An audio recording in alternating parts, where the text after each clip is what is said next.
Yeah.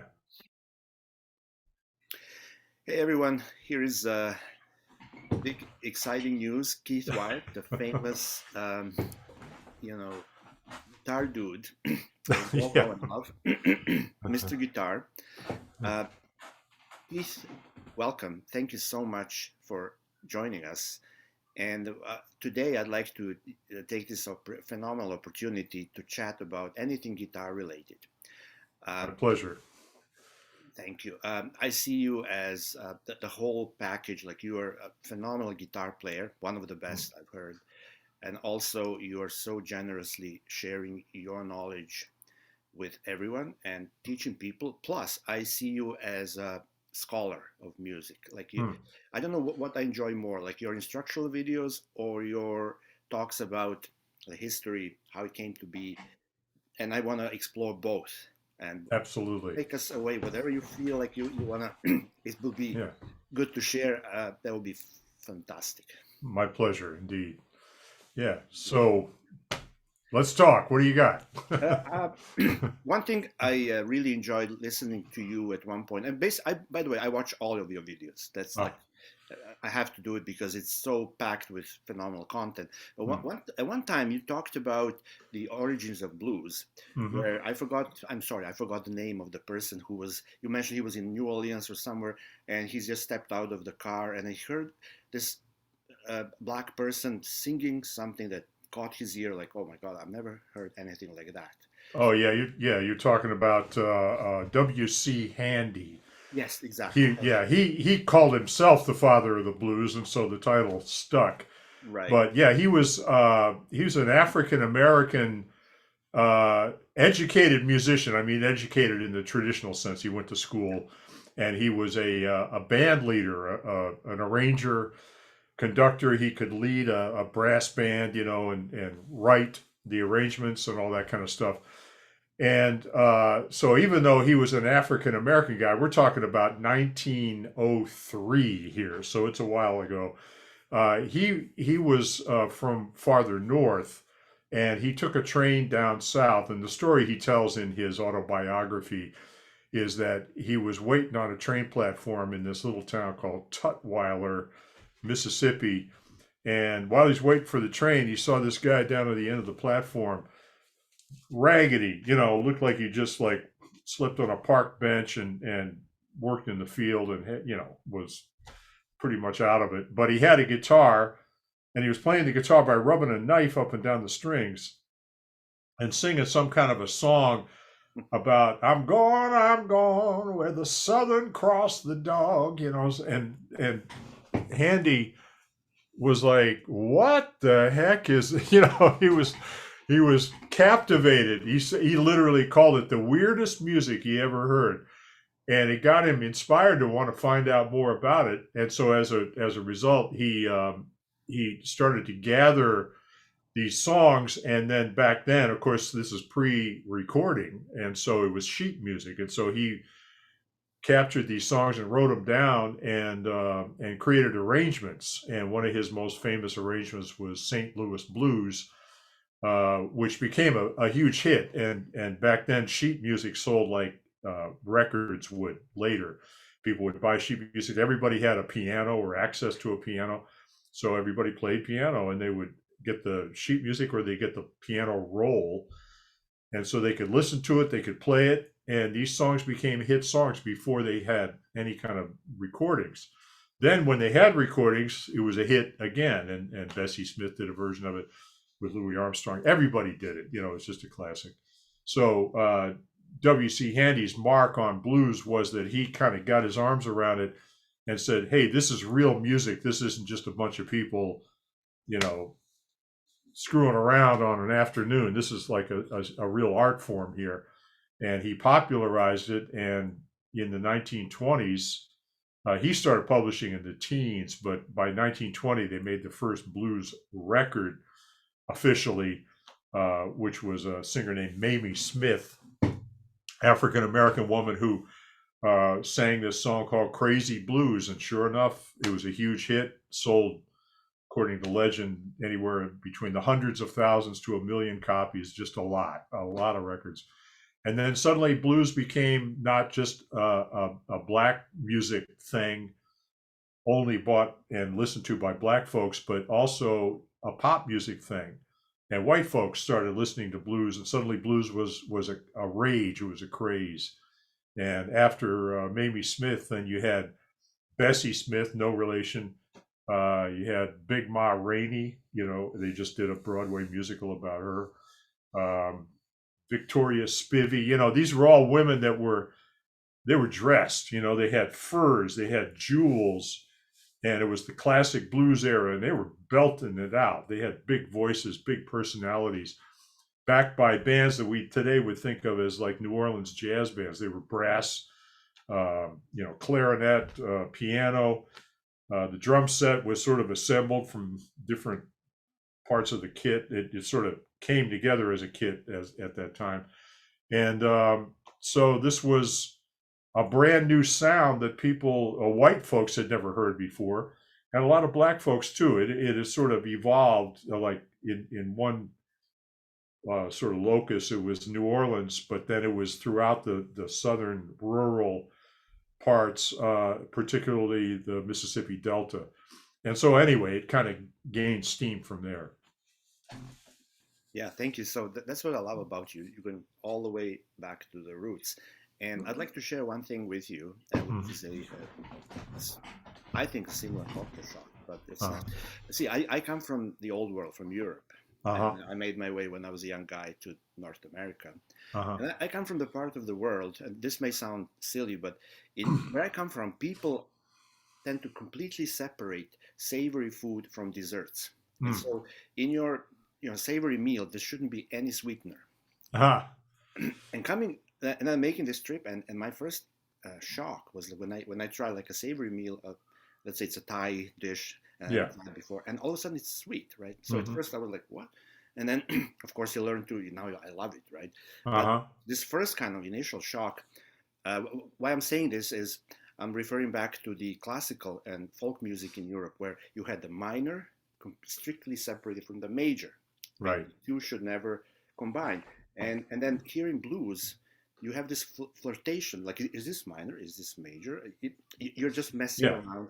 And this is what catches the ear of the naive listener. Like, what is this? Like, and I think that brings that kind of a special juice or whatever, a spice. Yeah. And we, if you're classically trained and you come from, listening to Bach and all that, it catches you by surprise because, as you explained, notes fall between the cracks. Right. And it's not really C. It's not really C sharp. What is it? Right. Yeah. And you talked about that, right? Absolutely. Yeah. Well, the phenomenon you're talking about is exactly what happened early in the 20th century when European listeners, musicians, composers got exposed to blues, and it was like, what? You can do that? It's like out of tune, but in a good way. And exactly as you described, traditional European music is divided into these two tonalities, essentially major and minor. Of course, then in the 20th century, they threw all that out the window. But, it was these two parallel universes. And, back in the old days, they would have some song that was in a minor key and it's terribly sad, but at the end, it would always resolve to a major third. Because you couldn't have it end on a bad note. Everything had to come out all right, And then, excuse me, I got my guitar here. This helps. You got, there's your major, minor, and blues was like, and like you say, is that minor? Is that well, it's sort of minor, but then you tweak it and you resolve it, and it's major, but it's also, it's like, what? Yeah. So the composers were captivated by it. And, if you come from that background, that very traditional background, it is really hard to reconcile. And so it's a very awkward kind of marriage between the two. I think of it as a third tonality. So you've got major tonality, minor tonality, and blues tonality. And blues tonality is a unique invention. It's African influence played on European instruments. So the guitar is designed to be either this fret or that fret. And blues said, well, there's these notes. There are a couple of notes in there in between, and you can shade it more this way or that way and create your own sort of in between tonality. And so when I teach blues, I don't really approach it from scales. Scales are the European invention, the tonalities, and I think guitar in particular has been sort of handcuffed to the scale concept. This is a method of teaching that evolved in the 60s and so on, when people were starting to teach jazz. Because if you recall, well, it's even before even before I was born, they were trying to teach jazz, and the common wisdom among jazz musicians is you can't teach that. You got to get on the bandstand and play it. That's the only way you can learn it. And then you had like the Berklee School of Music in Boston came along, and you had sort of the formalization of teaching jazz at a college level, and they realized, yeah, you can kind of teach it. Doesn't teach everything about it, doesn't give you the inspiration, but it shows you the mechanics of it. And then methods were developed later on that tended to emphasize scales, like learn these scales and then apply them over these chords, and there you go. But blues is not that; it's a vocal thing, And so, yeah, my take on it is that yes, scales exist, and yes, we can use them, but if you start with scales, you're kind of handcuffed to the scale concept, and so you get into these endless like loops of, well, is it a major pentatonic or a minor pentatonic, or is it the hexatonic, or is it some hybrid thing? Is it Mixolydian or Dorian? It's like, no, it's none of those. It's a guy going,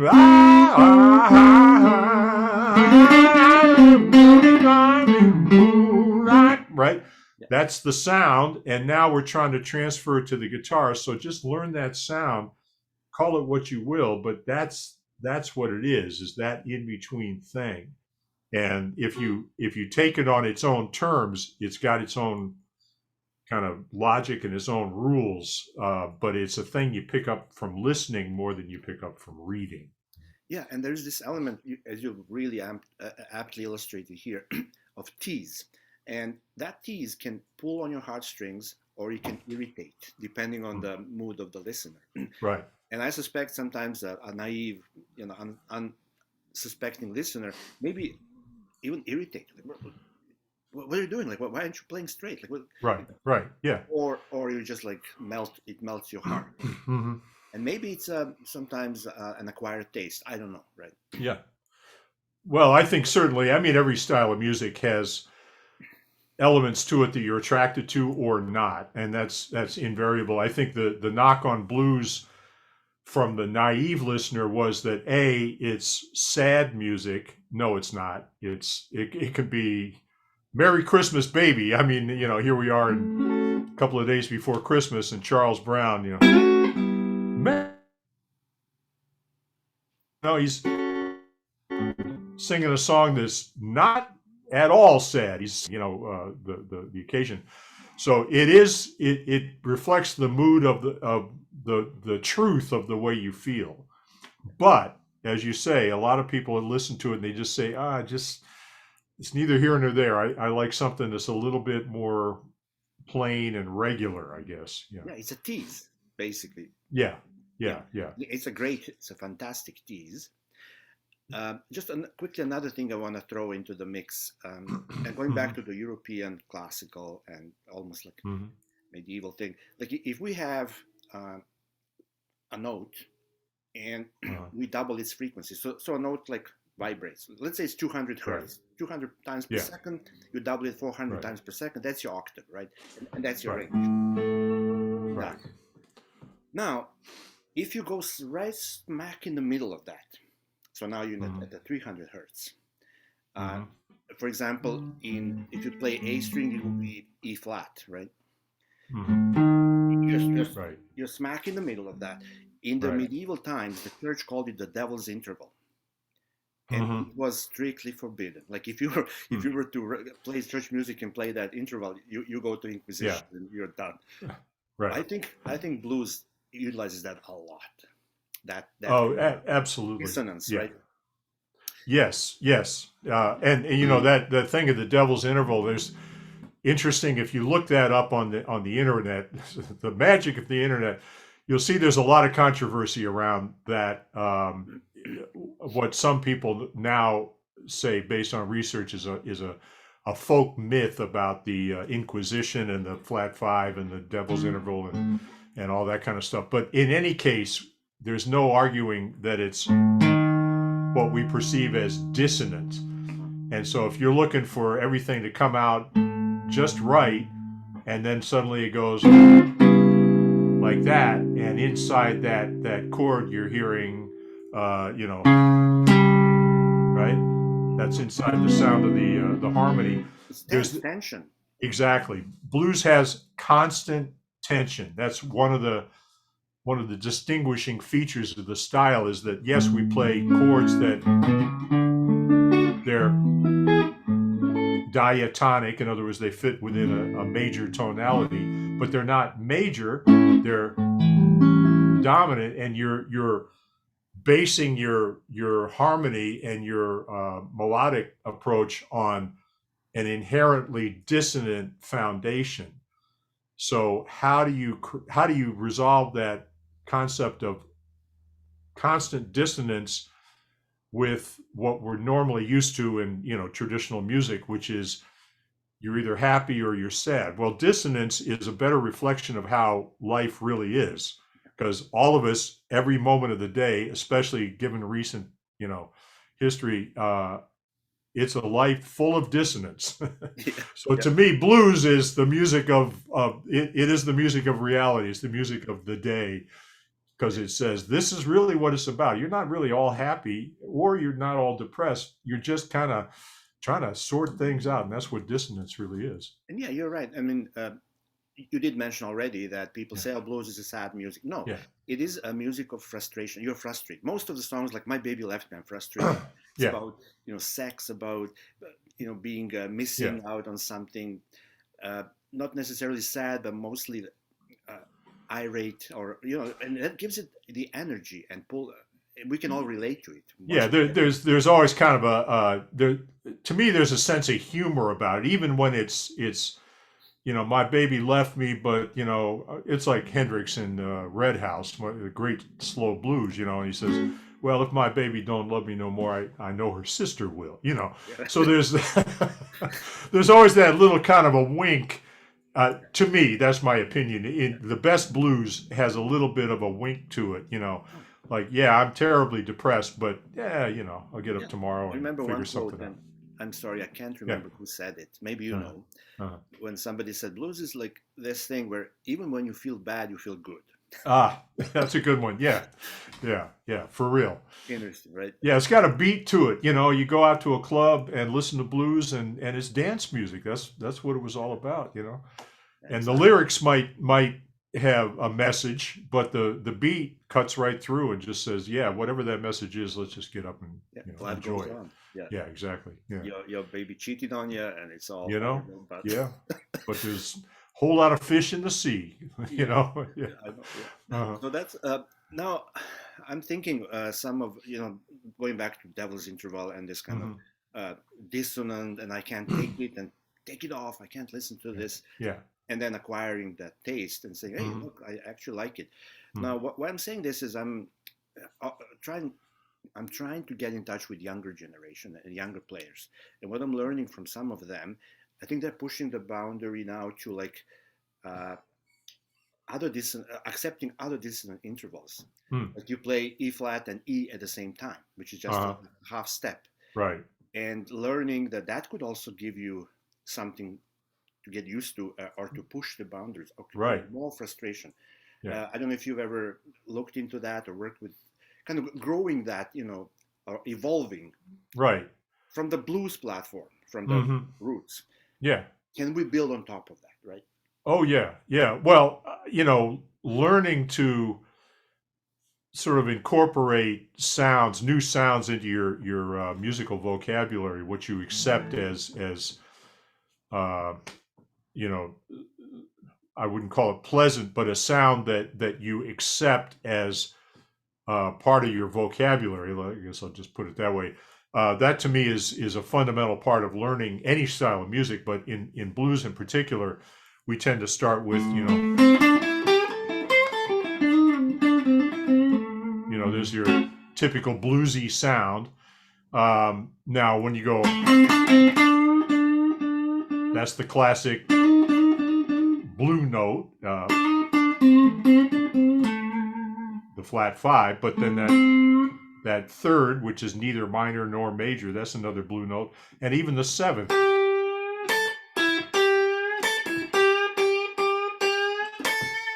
That seventh is also a blue note, and it's usually phrased that the way I think of it is that it's reaching.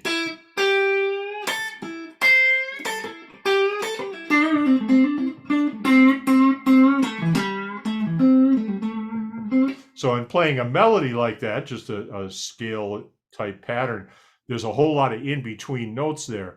Now, the way I teach it is you start with that foundation, the blues tonality, and then you add to it and you say, what about, there's the six, well, there's a new member of the family. And when you play that in conjunction with the more major third, suddenly it sounds kind of sweeter, right? So there's a different slant on it. It's not salty and kind of bluesy and rough edged. Just suddenly it sounds kind of pretty, Mm-hmm. B.B. King built his career on that, right? So it's that sweeter side of the spectrum. And the same thing with the ninth,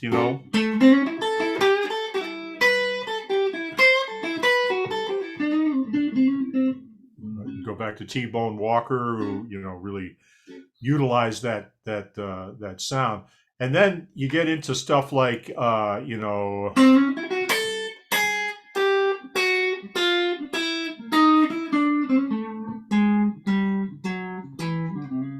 well, there's essentially a chromatic scale.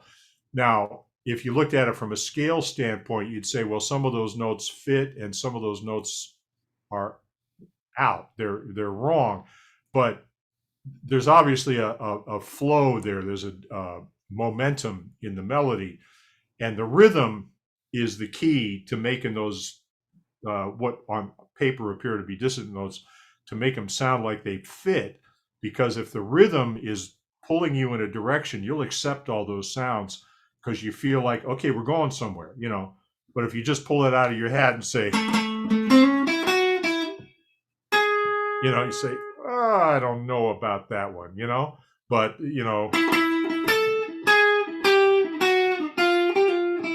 say, yeah, all those notes sound pretty good because I can kind of feel that the flow of the energy. Anyway, without getting way deep into it, it's notes, but if you just think of it as notes, that's where you get trapped. It's melody plus rhythm that really tell the story. Without the rhythm, the notes are they're just dots on paper. Put the rhythm with it, suddenly you got a phrase, Mm-hmm. And then you combine that with your touch, the way that you play, and now you got a style. Yeah, you absolutely nailed it. I remember not that long ago, I was transcribing B.B. King's solo, just for my education. And, you think B.B. King, his forte is like beautiful vibrato, and he's like really going for the note and milking. My God, he's playing so much chromatic. Oh yeah, so many chromaticists, so many notes just stringing, like you say, you're stringing them together. Yeah, and when he's playing, you don't even realize that he's leading you somewhere, and you're just following. But yeah. he's a very sophisticated, almost like jazzy player. Absolutely. Why people label him as like, oh, just a simple, BB box, and you go 4 notes. Well, that's the stereotype, and I think that's, without going too far off track here, there's a social political aspect to that too, which is BB he grew up in the South. He worked on a farm, and he then moved to the city and developed a music career. But he was seen as, he's a blues guy, meaning he's a black guy, meaning he's uneducated, meaning he's not really aware of what he's playing. It's all just about, Yeah. going for it and having a drink and, because that's the stereotype of blues. No, BB was a student and he spent his life on a bus, and while he's on the bus, he's studying music. He was one of the first guys. I remember reading about BB back in the 80s, and he had a computer, like whatever they had back then, a Compaq or something like that, that he had notation on the computer. He had that on the bus, and he's studying like sheet music, and he would learn from his horn players and his piano players who were tended to be, more college educated players. And they would train him about the harmony and about the arrangements. So he was a very sophisticated guy. I saw him a few times, and the stereotype was always that he's going to play just that one thing, and that's it, right? But he would always come out with something that was like, whoa, where'd that come from? Like you say, the chromatics, the jazzy side. He was always pushing the envelope. Absolutely. And I remember watching one of his interviews where the interviewer was like, okay, teach us how to do a vibrato and all that. And okay, he was very gracious. But in the end, BB's like, let's play something. Yeah. And the guy, okay, sure. Because the interviewer also had a guitar and he was pretty good. Yeah. And BB's like, okay, hit me with something in F sharp. Mm-hmm. And then BB just rips through like F sharp, unusual. He was all over the fretboard. He was doing all the jazzy stuff. Amazing. Yeah. He was really busting that myth that no, I'm only in the box and I'm just like vibe. Yeah. Really master of the guitar, like one of the best. Yeah, he went beyond just knowing how to play the notes. He was a stylist, and he invented a way of playing. He took T-Bone Walker and he added the bending and the vibrato, and he really vocalized the guitar. So it didn't sound like an acoustic guitar that was loud. It was like, no, this is a brand new instrument. And so, and his one of his idols, mentors, was Lonnie Johnson. Mm-hmm. And Lonnie Johnson back in the 20s was,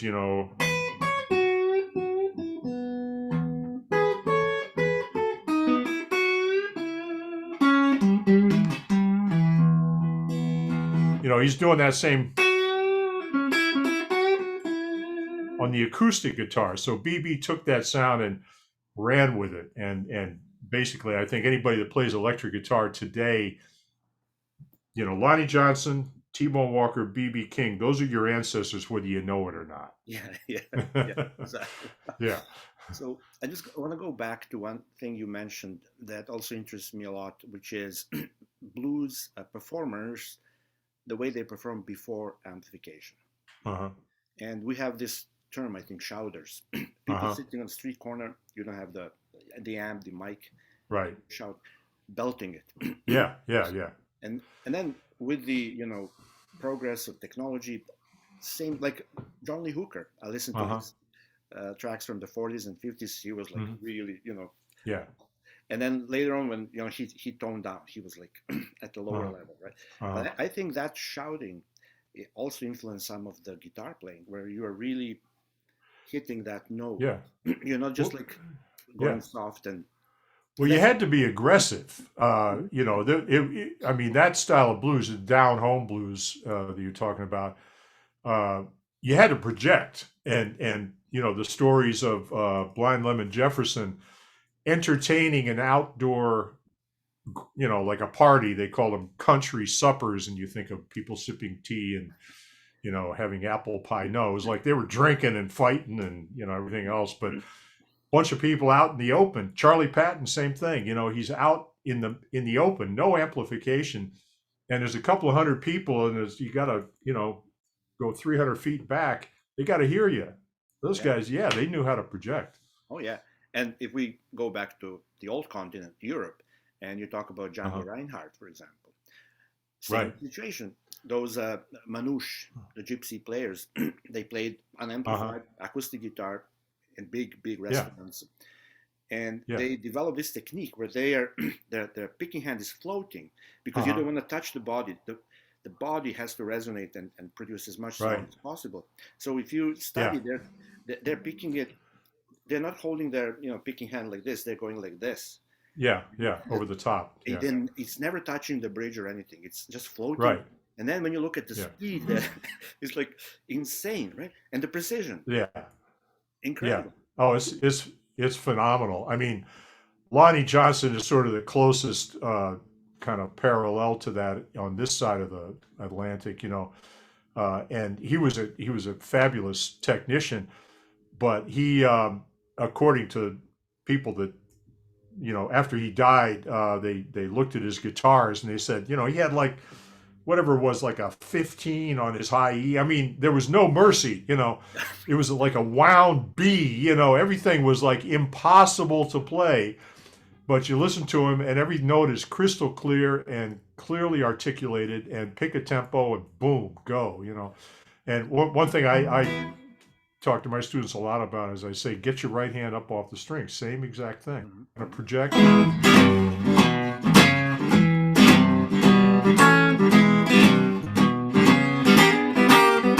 Right? And when you play your solos, you gotta hit it, Yeah. And that's one thing I noticed. It's maybe something that people who only learn blues from listening to records don't get is when you see those players live, Albert King, uh, Albert Collins, they attacked the instrument. They didn't just play the notes; they attacked the instrument, and you're Wow. hearing that snap, that pop, that dynamic energy.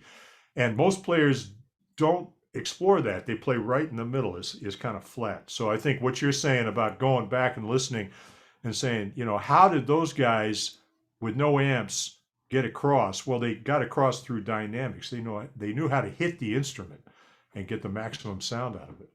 Yeah, absolutely. And also that contributes to the drama, to the Totally. feel.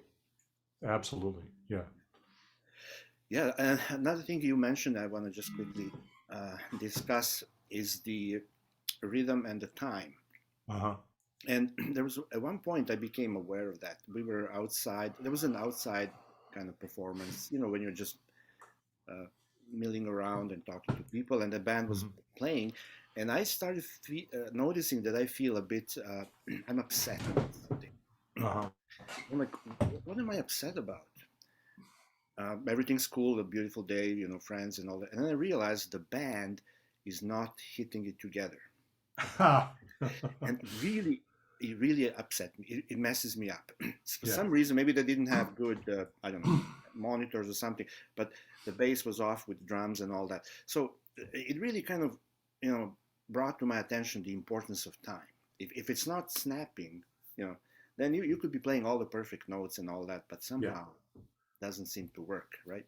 That I mean, yeah, that sums it up right there. That's kind of the essence of blues is that it's rhythmic music. I mean, you go back to the beginnings of blues. What was it? It was work songs. It was the enslaved folks didn't have a choice. You had to go out there in the field and chop that cotton or dig that ditch or chop down those trees, and they came up with this brilliant way of making it at least livable day to day, which is let's sing together and we'll develop these songs that have a rhythmic quality to them, and it keeps everybody sort of synchronized, and it makes the work go easier. But it's all about that rhythm. And then of course, the famous Duke Ellington quote, "Or don't mean a thing if it ain't got that swing." And players again tend to emphasize the notes, like what scale do I play, and it's all about the scale.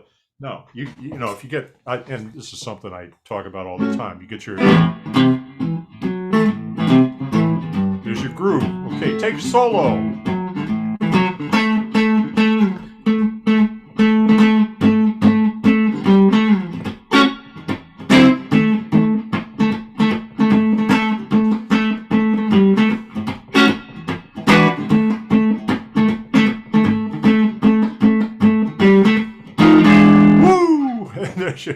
There's your 12 bar solo, right? Well, it was two notes, but Yeah. it's rhythm. Yeah. And then even if you have that groove in that pocket, even if, when you hit the wrong note, it's kind of okay. Nobody's gonna. Yeah, it has its own momentum. It just carries you forward, and yeah, But That's if you cool. play all the right notes and everything, but you're not in the pocket, then it's like, what is this guy doing? It's boring. I agree completely. Hey Keith, just quickly, for some reason you froze here. I can hear you perfectly, but Uh-huh. the image, I don't know, is and something on your end or Well, what? that actually happened a minute ago, where you were talking and the image froze. So I think it's just the connection. Connection. It goes in and out a bit. Anyway, Yeah, we can continue talking. sure.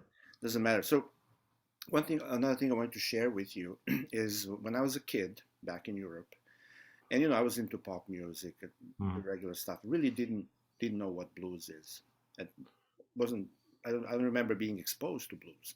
And hmm then I remember distinctly attending, going to a concert, and it was Old Muddy Waters was mm, here in Europe. uh-huh, And honestly, I never even heard of Muddy Waters. And I uh-huh. remember I was up in the balcony, first row. And back then, when you attended concerts, it was nobody was playing music or a PA, which I prefer. It was just silence. You can hear Yeah, people, the murmuring, blah blah. yeah, And then when the band shows up, it's fresh, it's real music, right? right. Nowadays, I don't like when you go to a performance and they're blasting music. Or Oh yeah, yeah, yeah, I don't know, it spoils it for me. But anyway, yeah. so Old Muddy and his band Uh, walk up. Somebody introduces them, ladies and uh, gentlemen, Muddy Waters. yeah. And Muddy had, I forgot which guitar. It was electric, and I think it was slide. Uh-huh, uh-huh. And without any, ceremony, Muddy just hits that first note, just hits it. Yeah. Uh-huh. And Keith, right there, believe me, I realized everything that you need to know about blues in There that you one go. moment. It, There it, you go. it was like, Yeah, I cannot explain that moment. It, yeah, it did something to me. It uh, did something to my body. It's deep. yeah. It's incredible. So what is it? Like one note. I You wish thought, I knew. yeah, how is he Yeah, doing? He's like yeah, a sorcerer, right? Or whatever, shaman. yeah, yeah. And then Well, like, yeah, I yeah, mean, Muddy, like all the great blues artists, he found his voice.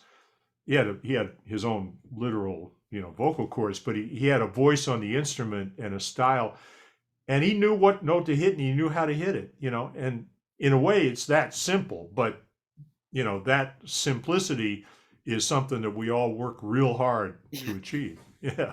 and it was. Let's just put it this way: it was very impolite note, right? It Yeah. wasn't ceremonial or anything. He just, Right. it's really what they call, I think, gut bucket. Just Yeah. hits Yeah. you, viscerally hits you in your whole body, Yeah. and transforms you. Like Yeah. lifts you up. Like what? You know. I remember from reading Miles Davis's autobiography.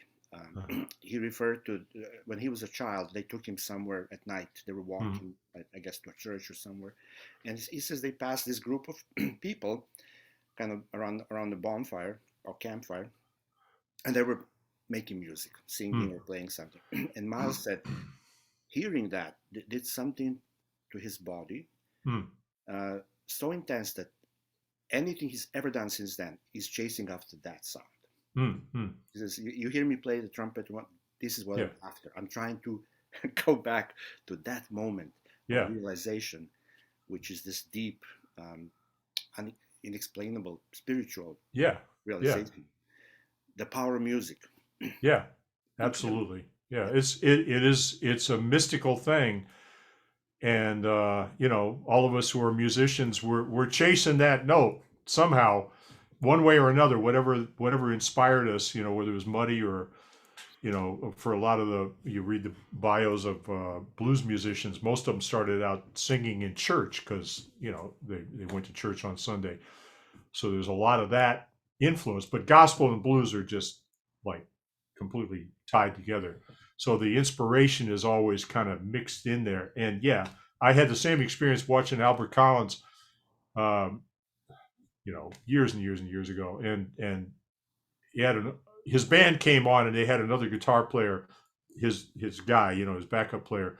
The band played, the guitar player was really good. Then Albert came on and he hit that one note and it was like, it's over, forget everything you ever heard up to this point. Now it's on. That's what we're listening for right there. It's insane.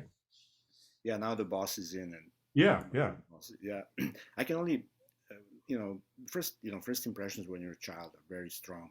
I can only compare that to me hearing for the first time the opening of the Beatles' A Hard Day's Night, that opening chord. Oh yeah. Just like bulldogs. Yeah. Blang. Yeah. I don't know what Yeah. you just know you're in the presence of something. You just Yeah. Yeah. wow. Yeah. Yeah. Yeah. It's wild.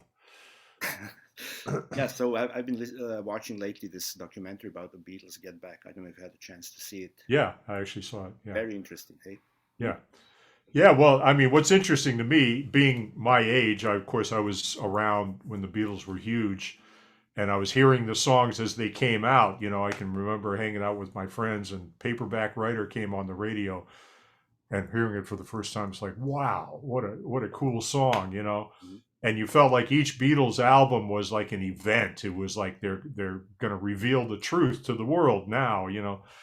And now you look back, I look back after all these years and I see a bunch of guys in a band hanging out and arguing and trying out new ideas. But what's incredible is that they just start with the barest bones, Yeah. and then suddenly it just evolves into this finished piece of music. And it's like, how did that happen? Suddenly it went from, here's an idea. I got it. Like George is doing something in the way she moves attracts me like a moth to a flame. It's like, well, that totally doesn't work. But okay, I get where you're going with it. And then sure enough, he turned it into a great, Oh, yeah. pop song. So yeah, it's interesting. There was this little, I think in part one, when McCartney is just destroying his bass, his Hofner, right? Yeah, he's like strumming it. Yeah, Really yeah. destroying it, and he was hammering out Get Back. Yeah, right. Out of nothing, just kind of, he was just banging on it, bang. I never Yeah. seen a person play bass guitar like that. It's like strumming a guitar, right? Yeah, it's a beat and it's two words, and like, okay, there's something going on here. Let's make it happen. Yeah. Crazy. And Lennon, in one interview, made an interesting remark. He said, "Hey, maybe we were not that great, but we, the circumstances and the surrounding whatever energy made us go for it and made it big, Yeah, bigger than ourselves. But yeah. maybe we're not really that great, right? But that's just a sheer will and wanting to be bigger than Elvis or something." Yeah, there was a momentum. I mean, I literally remember seeing them on Ed Sullivan. I was too young to be caught up in the mania, but I had an older sister, and she came home from school and said, "We got to watch Ed Sullivan," which was a big show in the States, and special event kind of thing. And why are we watching Ed Sullivan? Well, there's this band, the Beatles. Like, who? What? And sure enough, they come on, and you see the girls in the audience. Well, I went to see their movie, The Hard Day's Night, in the theater. And in the theater in this town, Nowheresville, girls packed the theater in the afternoon, Saturday afternoon, watching A Hard Day's Night. They're screaming. You can't even hear the movie because they're screaming at the screen. It's like, well, those guys can't hear you. They're actually in England right now, but it was insane. It was just pandemonium. Yeah, I saw one photo where the screaming girl, like out of her mind, is holding a little patch of grass and like loving it, which is the patch of grass where Ringo stepped on. Oh my God. Yeah. It was irrational. Yeah. Totally. Yeah, it was mania. And now, you see it with, there's a new version of that for every generation. But that was, and of course, they were the 60s version of Frank Sinatra because the girls went crazy for Frank. But somehow or other, it just seemed to, like, it was supercharged. I don't know what it was. It was insane. And another interesting thing, maybe you also experienced similar, because I missed out on that first. So a lot of the albums and songs I didn't have, and then I'm backfilling Right. as I was growing up and coming of age. So all of a sudden I get Revolver, which I didn't. And to me, whenever I remember, whenever I would play the Beatles song for the first time, oftentimes I would have this uncanny feeling that I already heard this song. Can you believe it? Yeah. It was like, how is it possible? I know I'm hearing it for the first time. I remember Hey Jude. first time I heard, like, I know this song. I kind of heard it before. Yeah, It's crazy. yeah, yeah. It's almost like a gospel song. I mean, that song in particular, Mhm. and it's just something about it has that the pieces just come together in a way that's so intuitive. And I think that was McCartney in particular had that gift of being able to just find the germ of the song and build out around it, and not do in most cases anything that was like superfluous. Just hit the mark. I mean, he's just one of the most phenomenally talented musicians Oh yeah, of the era. yeah. Yeah, And that's the song that to me portrays ecstasy, like yeah, ecstasy, not the drug. yeah, right. This kind of prolonged ecstasy with na na na na na. Yeah, yeah, yeah, Another song that I remember when I heard it the first time, I thought I know this song was with a little help from my friends. uh-huh, uh-huh, Instantly, the song just gels, and I'm like, I know this song. yeah, yeah, It's so such high quality of songwriting and yeah, performing, recording. yeah. The lyrics are they're natural. It's like, well, that's the way people really talk, but they somehow turn it into something that is not only how people talk, but it has a rhythm to it and a rhyme to it and a structure to it that tells a story. That's taking it to a whole other level. Oh yeah. I mean, all that said, back then it was like you were either a Beatles guy or a Stones guy. I was a Stones guy Mhm. because I like the more kind of rock and roll side, and the Beatles turned into that kind of pop band.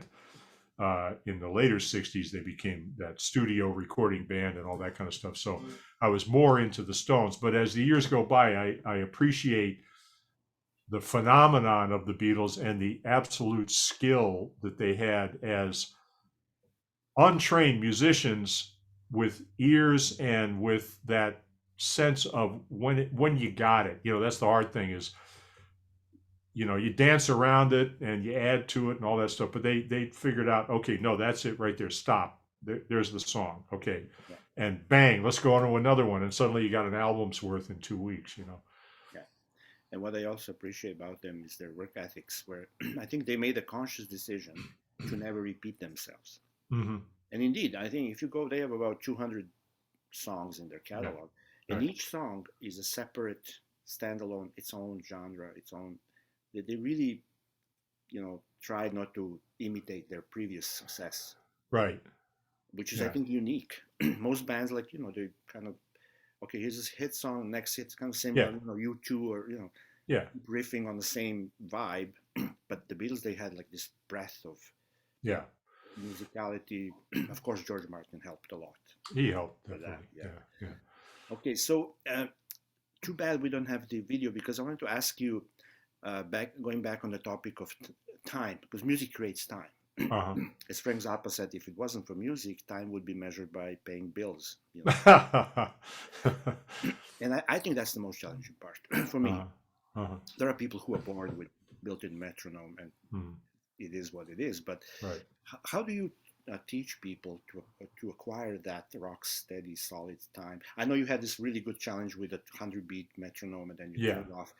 And I think it's a challenge. To be honest, I don't think that's easy to me. No, it isn't. And I wish I could say that it just it came to me naturally. No, I struggled with time, and I listen to certain musicians like Stevie Wonder, who has just a phenomenal sense of time. His internal feel for the groove is he's one of those unparalleled artists.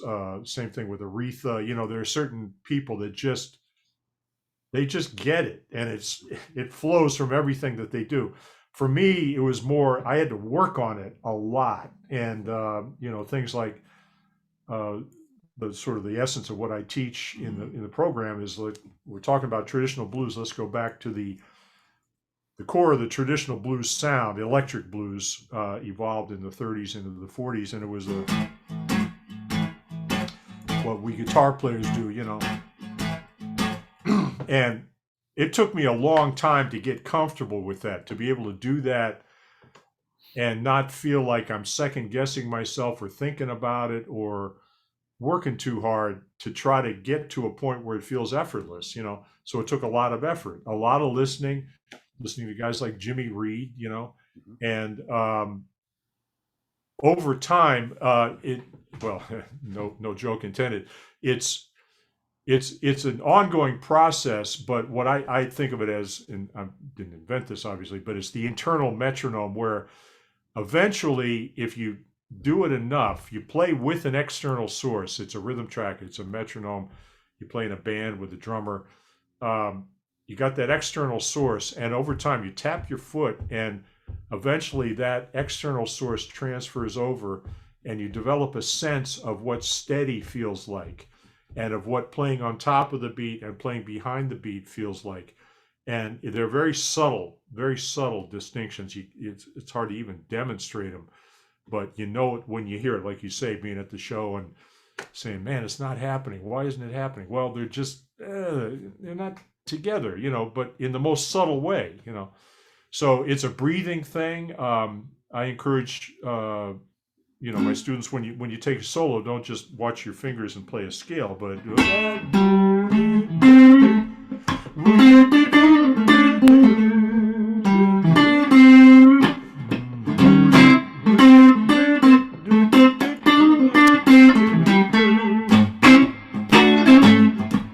right.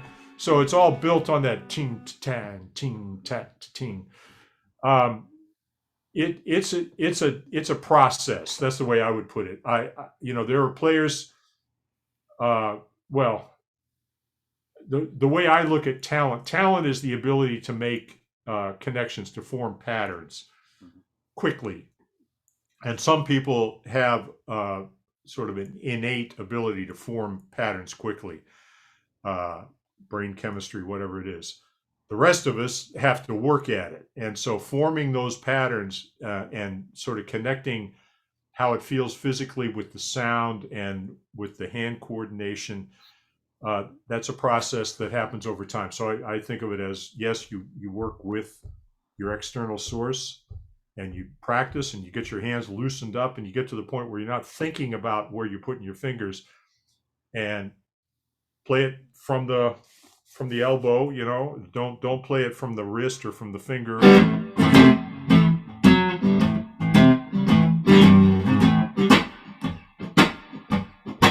So imitate the drums. That's really what it is. So there's the sound of the shuffle right there. There's that accent on the second and fourth beats. I'm tapping my foot, so I got the whole drum kit right here. And I can transfer that into a rhythm part, or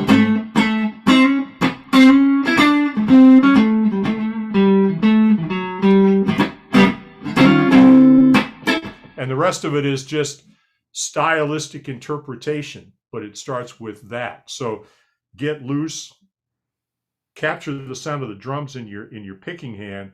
This is a guitar thing, obviously, but get that thing going, tap your foot, and over time, it starts to become intuitive. So you develop that pattern, that connection. So it isn't talent, but it's an acquired skill that has the same result. Yeah. Thank you. Yeah, one thing I really appreciate about you, great educators like yourself and Andy Aladort and Josh Smith. I was pulling back and saying, yes, we all want to be this guitar hero standing and blasting solo, but more importantly, rhythm, Yeah, comping. Go yeah, back to comping. Support the absolutely. band, support the singer. Yeah, Because people overlook, young people, we overlook that. But when I was young, right? Like, oh, of course. I want to be Santana. Oh I want yeah, to be. yeah. No, we're all the same. I mean, trust me, I've seen thousands of guitar players, and it's always they want to go right to the solo, and it's like, yeah, well, yeah, you can do that, but nobody's going to want to play with you if you do that. So you want to be in the band, you got to learn how to play some time. What, like Yeah. 90% of the time anyway, you're comping. Let's Yeah, face it. Who's that's gonna? your job. Yeah, Nobody's gonna bear your solos all night long. They're gonna be booing you off the stage. Like, please, dude. exactly. Yeah, So yeah, that's the trick. I think going back to simple rhythm, yeah, be like what you played here, maybe even a little bit of funk, right? yeah, yeah. Build it up from the ground, and whatever the style is, capture that groove. What and to me, style is nothing but rhythm. If a drummer goes doom ta doom ta, oh, that's a blues. If they go ting tat ting tat, oh, that's jazz. They go boom ba ba doom ba doom ba, oh, that's funk. There's no notes. There's no like melody. We don't have to hear the chords to understand it. That's the style right there. Everything else is built up from that. Yeah, and I read one interview, and I'm sorry I forgot who the famous musicians who confessed that it great bass player, like phenomenal studio musician, great drummer, were called on into a session, and they were mucking around, and they got to the point to say, you know what, we are not gelling. This is not working. There's also something about personalities or style that you just cannot step into it. The chemistry is not there, and it's like we're canceling the session. That's interesting, right? Yeah. So another example that I have in mind, there's this album by John McLaughlin called Extrapolation. His first album when he was still in the UK. And there's this track called Argent's Bag when he opens with just starts with the guitar chords, and then the band steps in, and they're playing. It's beautiful. But actually, if you rewind back to the beginning and you go back to the end, they really what's the word, accelerated. It's way faster. So the whole is this intentional, or were they just like, because sometimes we speed up? Yeah. Oh, excellent question. Well, you listen to a lot of rock and roll records from the 50s, and these were young guys for the most part. Yeah, they speed up all the time. I remember hearing the first U2 record, and whatever their first hit was, and it takes off like a rocket, but who cares, And believe me, if I didn't do this analysis, I would never know this. Yeah. It made perfect sense. Yeah. It's almost double the time towards the end, because I think the momentum picks up the energy. Of course, nice thing is they're all in sync, right? Yeah. It's not like somebody speeding up somebody. That would be terrible, right? Yeah. It just, this kind of energy or excitement builds up, and you don't even notice it, right?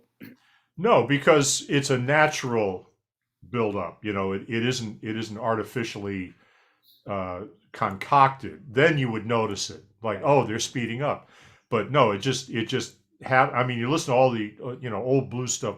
Blind Lemon Jefferson, phenomenally talented musician, and he would start at one tempo, and by the end of the song, it's almost inevitably, because he just gets going, And sure enough, if you're standing on the corner listening to him, you're going to get going too, and you're going to feel the same way. Sure. Another question I wanted to ask you, I adore John Lee Hooker.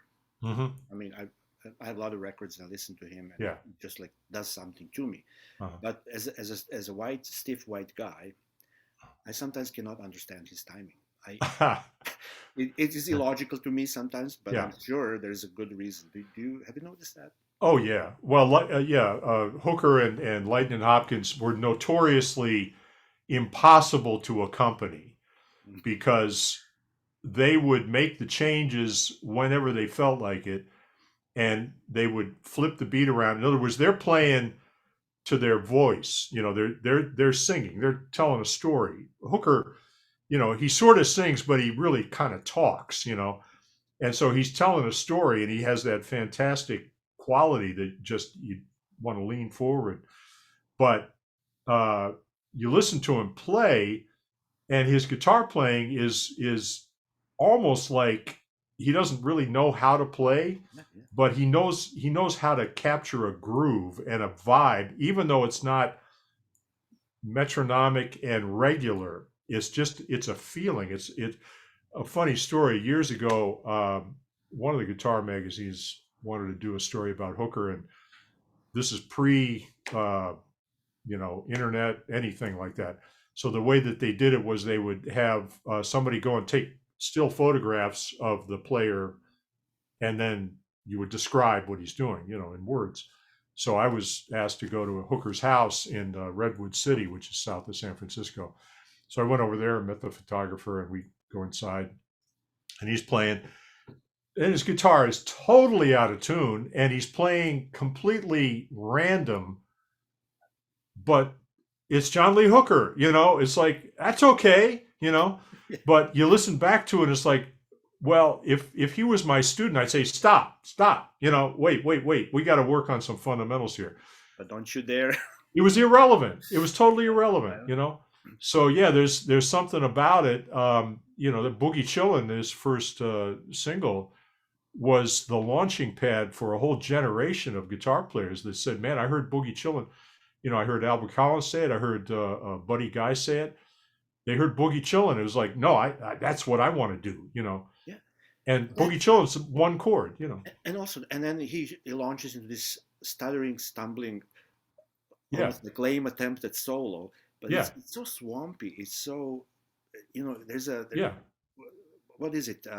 Some kind of charisma to it. Some like yeah, yeah. It's real. yeah, And yeah, it's got flaws, and let's go back and correct for that note, and let's edit out that beat. No, no, it just has its a life of its own.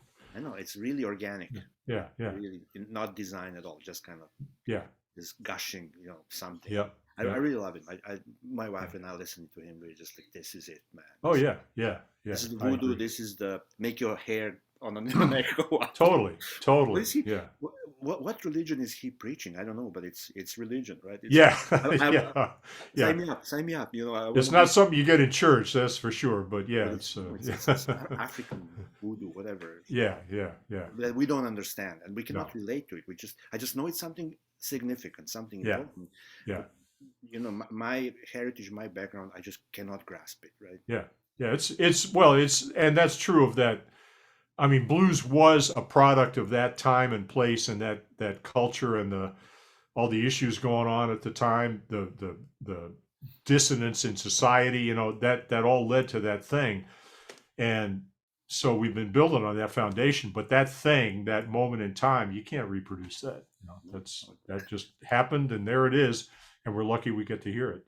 But we discovered, like in my case, I'm self-taught, right? Mm-hmm. I'm just like love the guitar, and I never took the time to really intellectualize it or study it, just playing. Yeah, And then later on, like, okay, maybe I should go back and listen to you and other guys and like maybe give me some regimented approach. And then I learned about major and minor pentatonic scales and how you mix them and all that. And then I realized, wait a minute, I was doing this all along.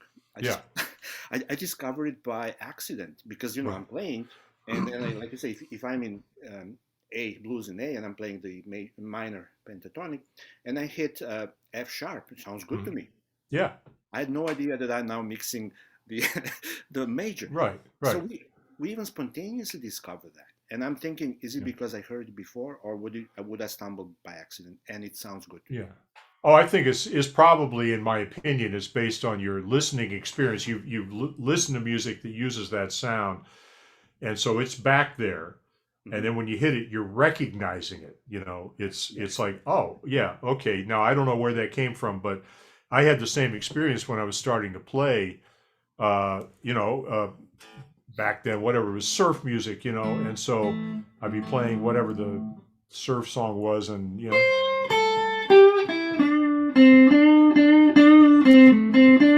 and it just like that collection of notes sounded like it fit, and I didn't know what it was called, so I called it the improvisation scale. That's what you play when you want to improvise. And then I took lessons, and the guy, oh, that's a minor pentatonic. Oh, okay, But sure, yeah, it's what you heard and you picked up on it. Back in school when I was going to elementary school, we had music lessons. They were teaching us solfeggio, do, re, mi, fa, sol, la, si, Sure. do. And so when I grabbed the guitar, I wanted to find that major scale. And for the longest time, I was just into the major tonality, right? Uh-huh. And had no idea there's pentatonic. But Yeah. you discover these things by accident. You're like, oh, like you said, this sounds good, and I'm going to stick to it. I have no idea how it's called. Yeah. Yeah. And then I'm actually mixing the two without even realizing. And then I go back and listen to your, instructional. I'm like, oh, this is it. Basically, you give it a name, right? You label it. Yeah. Yeah. You organize it. You categorize. You cross-reference and all that. That's an approach that it appealed to me for whatever reason. We each have our own method of kind of assembling and consolidating the information we get and trying to make sense of it and remember it so we can use it, and so I had my approach and certain ways of arranging stuff in my head. For other players, they look at that and say, that's bullshit. We you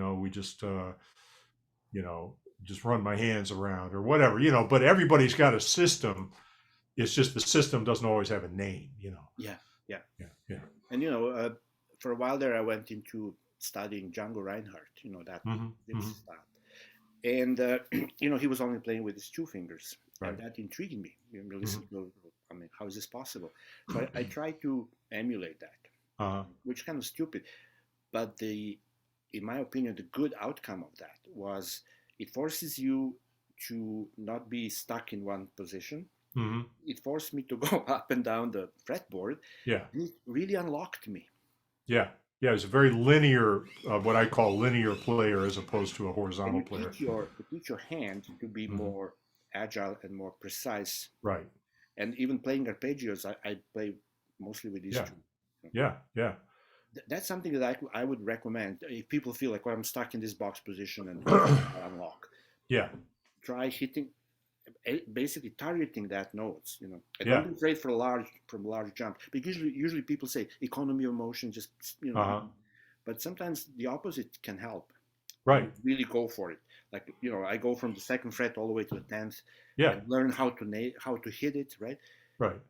That gives you some dexterity, I think.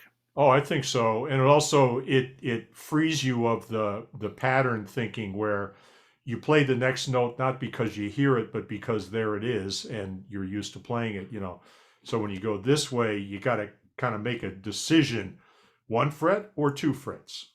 Which is it going to be, And that teaches you to really hear the flow. And I remember hearing Clapton, Cream did a version of I'm So Glad, Skip James thing, and Clapton played it on Fresh Cream. Now, I don't know this for a fact, but I'm pretty sure.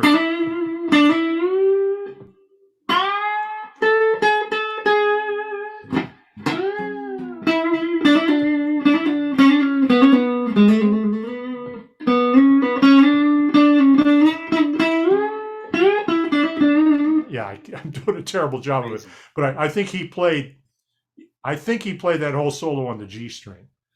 Period. And now, did he say to himself, I'm just gonna do it to see if I can, or what? But anyway, it created this kind of quality to it that was a whole different thing than if he had played it in a more convenient position. Yeah. And BB's doing the same thing. He's all over when you watch. Yeah. Right? Don't tell me you're doing this on 11s. Oh yeah, 11s. Yeah, I can barely do on 10s. Well, you just it's like everything else. You get used to it. So when I started out years and years and years ago, they had invented slinkies. I didn't know that. Back in the day, when you went to the store to get a set of strings, they said, "Well, here's a set of strings. Take it or leave it." There was, okay, and chances are it was a 12 or 13 on top, with a wound third. And then BB and I think T-Bone discovered that if you took that set, threw away the high string, and moved the set over, you could then have put a banjo string on your high E, which was probably a 10 or 11, and then the rest of the set would be what we consider normal. Then the string companies figured out, hey, that sounds, everybody likes to bend strings. Let's make it easier. So you had the slinky. So I started out with 9s. Then I went to 10s, then I went to 11s, and felt like, okay, that's enough. But it's in standard tuning, right? Or it gives you a little bit bigger sound. Of course, the bigger the strings, the bigger the sound. And intonation, right? It's just a steadier platform, I guess I would say. And also, if you play aggressive rhythm.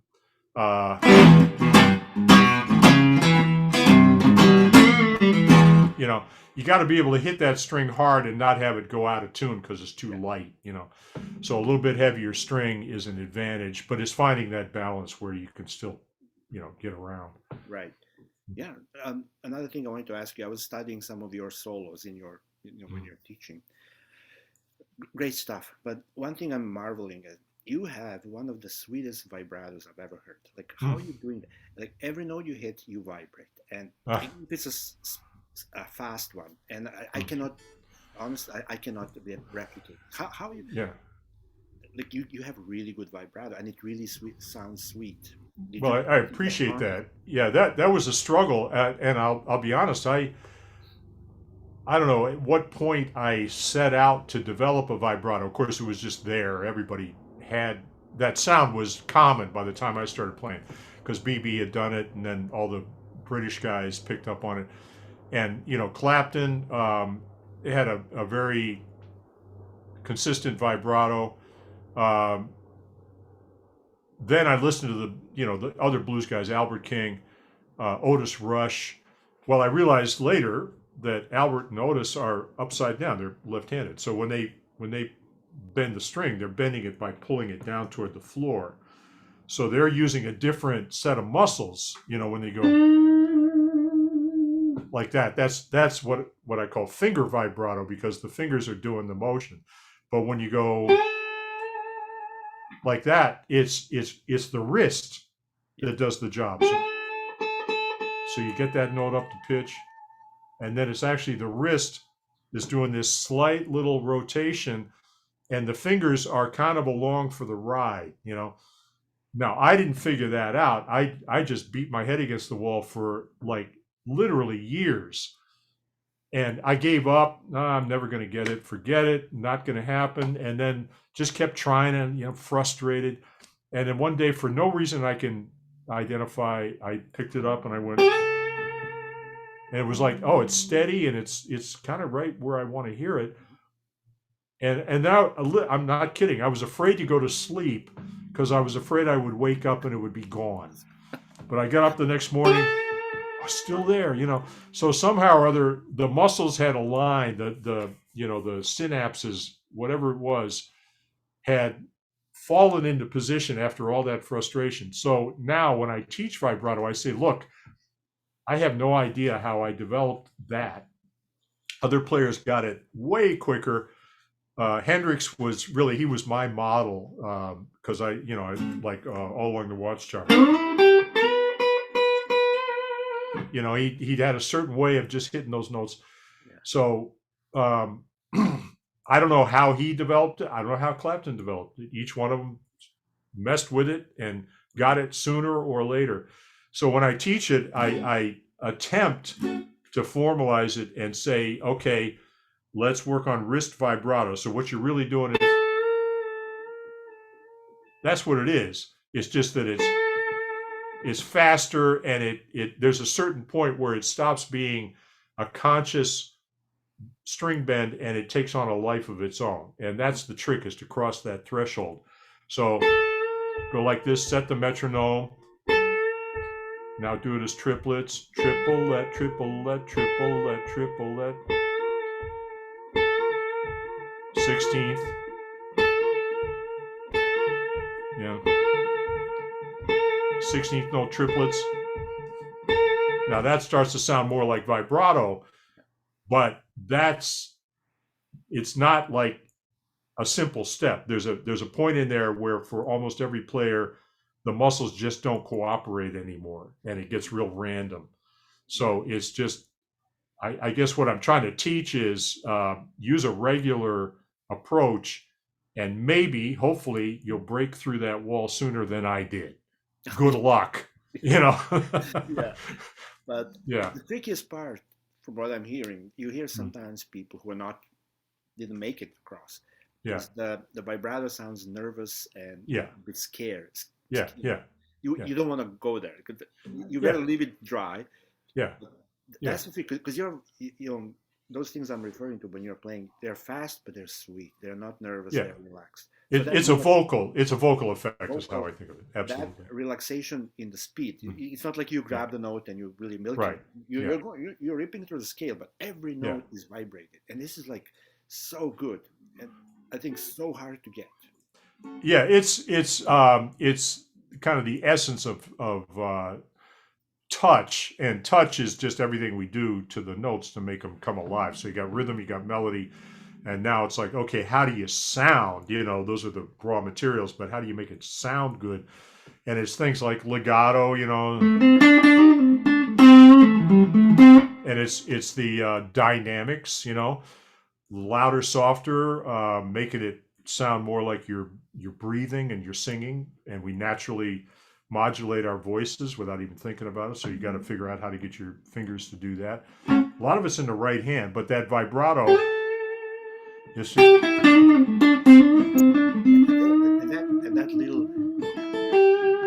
that little oh tricky move.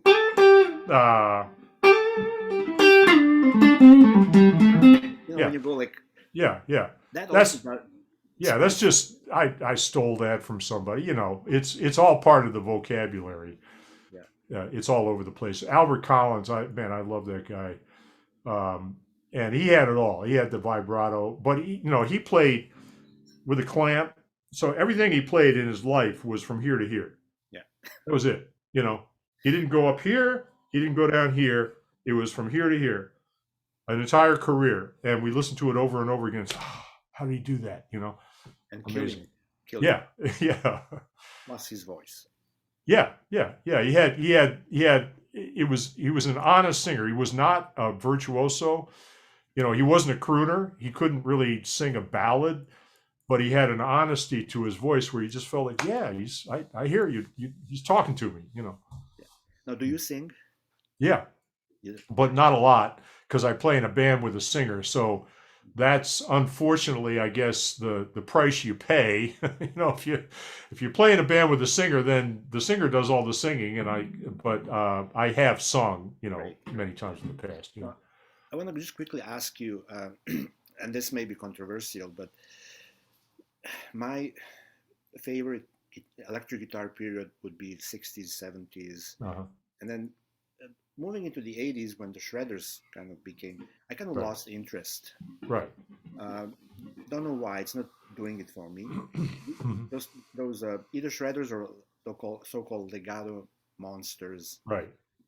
It's like phenomenal athleticism in the guitar, right? Yeah, absolutely. But the spiritual aspect of the music, I just can't really relate. And so sadly, I kind of stopped there. Yeah. But I don't know. Do you know, like, has there been any new advancements in the guitar styling and that you're hearing today that I should be paying attention to?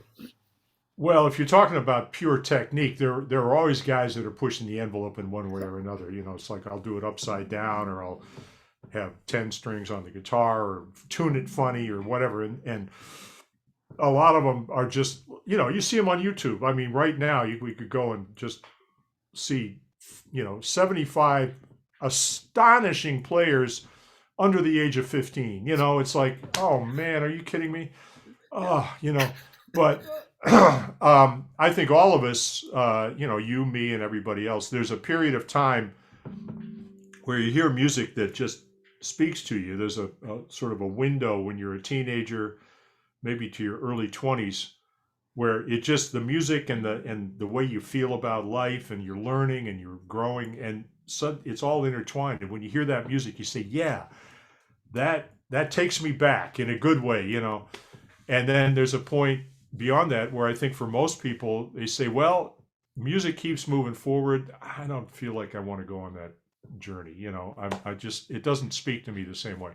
I mean, I remember when I was a teacher at GIT, in Hollywood.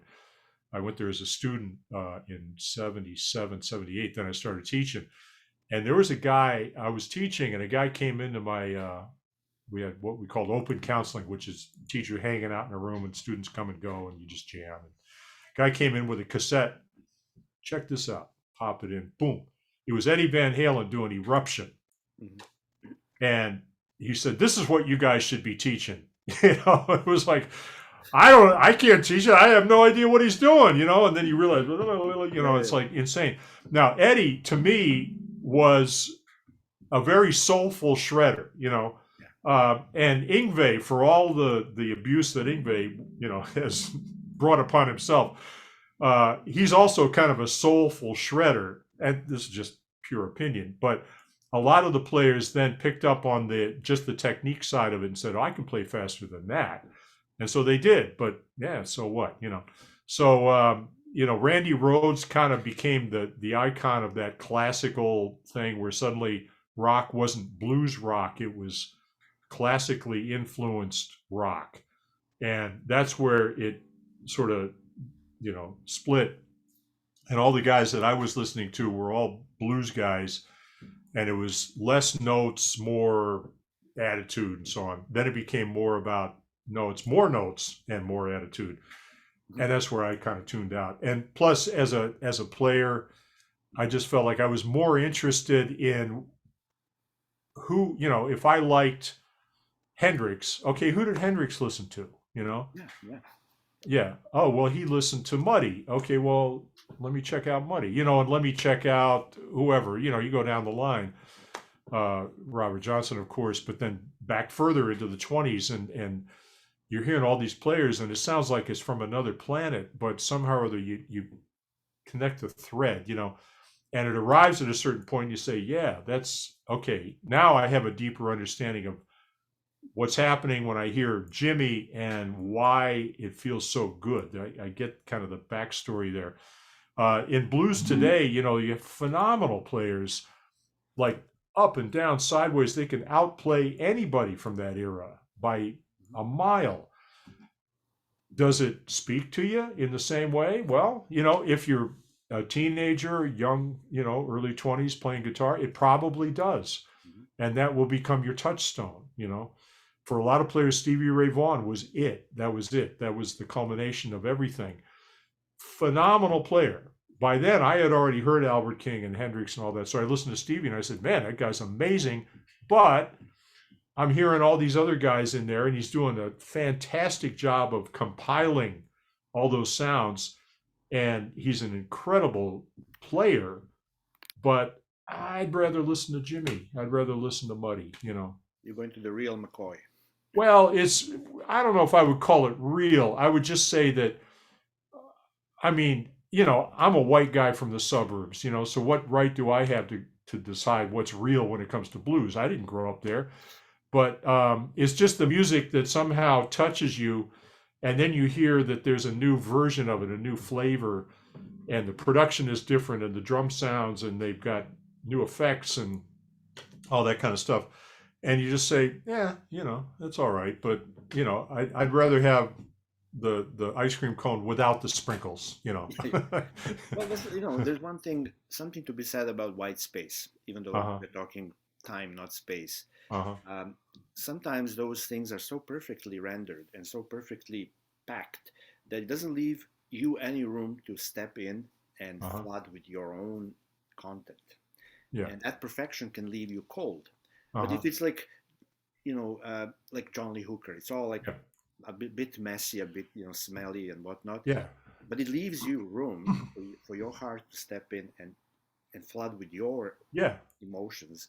That's where I think you get that spiritual, where you're invited to step in, Yeah. and you can the performer is saying, look, this is the best I can do, and I know this is not a circus act, this is not Mhm. this phenomenal trapeze artist, Yeah. but I'm inviting you. Hmm. And I think our brain fills in the blanks and Yeah. enjoys doing that, right?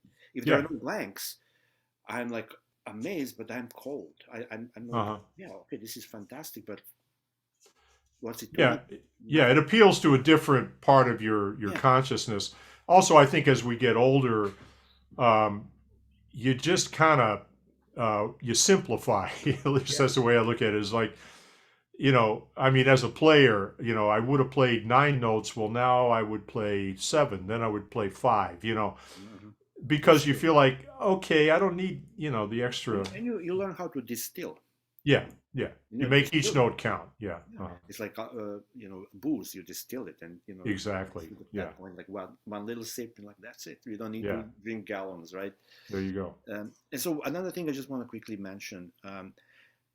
For some reason, almost whenever I pick up the guitar, I discover something new. This is a phenomenal instrument. If I just let myself explore, and I'm not insisting on sticking to already hardened rules, and it's amazing. Like I discover new things and all that. But what's called musical memory is really lousy, and I can't recall it later. Uh-huh. And then I tried recording myself and playing back, but then I cannot figure out the fingering. So, Ah, do you know is there any advice for how to improve your music memory? Like you said, I sleep yeah, on it and tomorrow it's gone. It's like, okay, yeah, yeah. I wish I had the clue to how to do that because I've lost so many ideas. I mean, you could literally video record yourself playing it, and oh, that I use that finger there. But recording yourself is I think very important.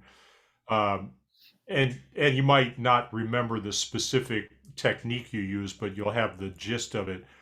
Um, you know, it's just that daily accumulation. I think the repetition for if you're not um, if you don't have the option in your life of playing the guitar a lot on a regular basis, it's very difficult because you kind of come and go. yeah, And it's like I play, man, I'm having a great time. Okay, I got to put it away. Then I got meetings, I got phone calls, I got to work to do, and I got to go here. I got some da da da da da da. Da. 3 days later, you come back. And it's like, let's see, where was I? yeah, yeah, That's the most common phenomenon. yeah, Absolutely. So I encourage my students to just have a guitar leaning against the couch, pick it up, play it. If it's 2 minutes, like, you're going to go out and your wife's getting her makeup on or whatever, while she's doing that, you just playing a little bit. Okay, put it away, right? Come home, a little bit, put it away. And you just kind of keep the gears turning. But it is hard to just retain those ideas. I have my phone and I hit record. So I've got, 20 different little snippets and I'll listen back to them and say, why did I think that was cool? Delete, but then another one is like, that's actually pretty cool. yeah. So yeah, that's I guess my only suggestion there. And in your experience, is it more common, or 'cause I think I have a really lousy music memory. Is it more common, or because some people really they keep it, like they remember, Uh, but I can't. You know? well, it may be your perception of what other people are capable of doing, because I think most people will say that ideas sort of flick through your brain, and some of them, you're trying to grab them. But um, yeah, I mean, I don't know if you're exceptionally uh, like unable to grab a hold of a memory or not. I have no way to Right. judge that, but I think for most people, it's difficult to retain the nuances. But if you play day by day, you sort of build up this baseline. And then when a new idea comes along, you can kind of recognize it because it's a little different than the thing you've been doing for the last 10 days. It's Yeah, kind of like that. Yeah. and I think many of these things that grab your attention as you're playing are really down to timing. Yeah. Hmm. Yeah. If you're off with next time you play the same thing, if the timing is off, Yeah. it does not work. And like you Yeah. said, like, how come I thought this is good? Because you miss that. Everything has a pocket, I think, Yeah. Yeah. that really And fits. yeah. Yeah. It's that combination of melody, rhythm, and touch that coalesce in that one particular instant. And it's like, I mean, John Lee Hooker, he goes,